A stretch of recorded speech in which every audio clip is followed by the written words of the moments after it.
Let's talk about a very technical and beautiful sweep with the use of my partner's lapel. Nothing sucks more than getting reversed from being on top or inside control with your own clothing, use of your own clothing. Let's take a look how we can use the lapel to stretch our partner, to move them in the directions where we want to move them. You're gonna have a lot of power, a lot of flexibility here. But remember, don't focus on the fact of my foot cannot reach there. I want you to focus how your hips are moving. More mobility you have in your hips, more success you're going to have with these lapel sweeps. As if we find ourselves in this seatbelt position on the bottom of side control, elbows are key, right? So make sure you're bringing your elbows, turning your hip to the outside, and now we'll begin feeding the lapel. What's important here is to take a look at this little trick. I don't have to hold on to the end of the lapel to feed it. You can, but this feeding part, this feeding time has to take place very fast so my partner doesn't take advantage of it. You can also hold on mid-lapel, where your elbow is still inside their hip. And as I'm feeding it, now I can gain control without exposing my arms fully. Now this is the tricky part. If I try to bring my foot right now, it's not going to work. At least I don't have that kind of flexibility. Maybe you do. But what you can do is shift your hips to the outside. The moment I do this, I can easily thread my inside foot inside the lapel.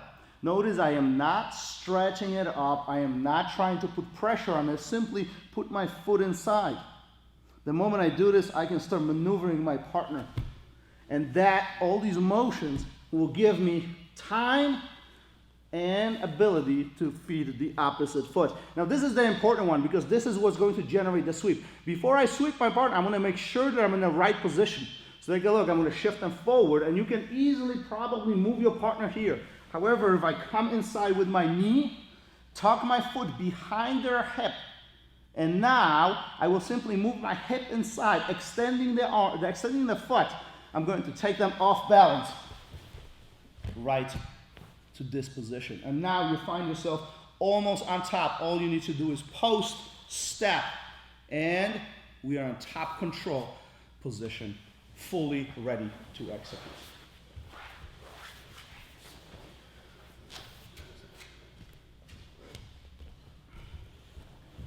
Let's take a look at it one more time as we are exploring these options. Elbows are key, right? So I'm going to bring my elbow inside, protect myself. My elbow never leaves. I'm going to feed this lapel to the opposite side. I'm controlling their hip.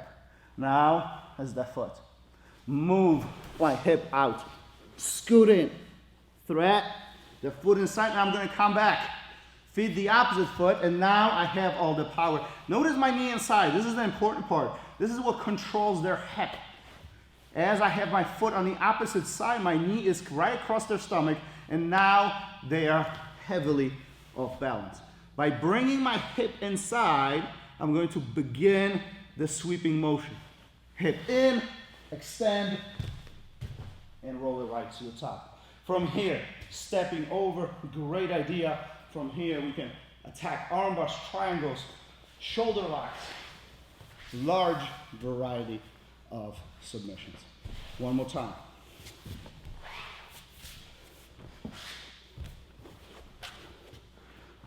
Elbows in, right on the side. Feed the lapel to the opposite side. Control my partner's hips and his shoulders.